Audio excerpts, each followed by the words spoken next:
నమస్కారం. న్యూస్ 9 టీవీకి స్వాగతం. సమాజంలో అసమానతలపై గర్జించిన సింహం, కార్మికుల హక్కుల కోసం పిడికిలెత్తిన సామాజిక విప్లవకారుడు, బడుగు బలహీన వర్గాల ఆశాజ్యోతి అన్న బాపుసాటే ఆయన భౌతికంగా మన మధ్య లేకపోయినా ఆయన రగిలించిన పోరాట స్ఫూర్తి పల్లె పల్లెన ఇంకా సజీవంగానే ఉందనడానికి ఈ దృశ్యాలే నిదర్శనం.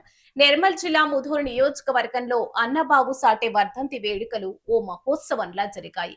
తానూరు మండలం జరిబి గ్రామం అక్షరాల ఆయన స్మరణతో మారుమోగింది. ఈ కార్యక్రమంపై గ్రౌండ్ జీరో నుంచి మన న్యూస్ 9 టీవీ షేక్ ముక్తర్ అలీ అందిస్తున్న ఎక్స్క్లూజివ్ రిపోర్ట్ చూద్దాం. చరిత్రను చదివే వాళ్ళు కొందరైతే చరిత్రను సృష్టించే వాళ్ళు మరికొందరు. అలా కార్మిక లోకం కోసం చరిత్ర సృష్టించిన యోధుడు అన్నాబాబు సాటే. జూలై 19 ఆయన వర్ధంతి సందర్భంగా జరిబి గ్రామంలో అడుగడుగున సేవలు స్మరించుకుంటూ ప్రజలు ఘన నివాళులు అర్పించారు.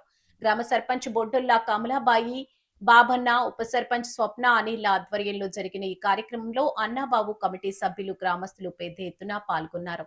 దేవుని గుడికి వెళ్లినంత భక్తి శ్రద్ధలతో ఒక గొప్ప నాయకుడికి ఇవ్వాల్సిన అత్యున్నత గౌరవాన్ని ఇస్తూ ఆయన చిత్రపటానికి పూలమాలలు వేసి జోహార్లు అర్పించారు. ఈ సందర్భంగా అన్నాబాబు కమిటీ సభ్యులు చేసిన ప్రసంగాలు అందరిలోనూ ఆవేశాన్ని రగిలించాయి. అణగారిన వర్గాల అభ్యున్నతి కోసం, బానిస సంఖ్యలు తెంచడం కోసం, శ్రమ దోపిడీకి గురవుతున్న కార్మికుల హక్కుల కోసం అన్నాబాబు సాటే చేసిన అలుపెరగని పోరాటాన్ని గుర్తు చేసుకున్నారు. ఆయన చేసిన కృషి మరవలేనిది. ఆ మహానీయుడి అడుగు జాడల్లో నడవడమే ఆయనకు అర్పించే నిజమైన నివాళి అని ఉద్వేగ పూరితంగా కొనియాడారు. చూశారు కదా, దశాబ్దాలు గడిచిన ఒక పోరాట యోధుడిపై ప్రజల్లో ఉన్న అపారమైన గౌరవాన్ని జరిబి గ్రామస్తులే ప్రత్యక్ష ఉదాహరణ. హక్కుల కోసం పోరాడే ప్రతి గొంతుకలోనూ అన్నాబాబు సాటే స్ఫూర్తి నిత్యం జీవించే ఉంటుంది. మరిన్ని తాజా వార్తల కోసం చూస్తూనే ఉండండి న్యూస్ 9 టీవీ.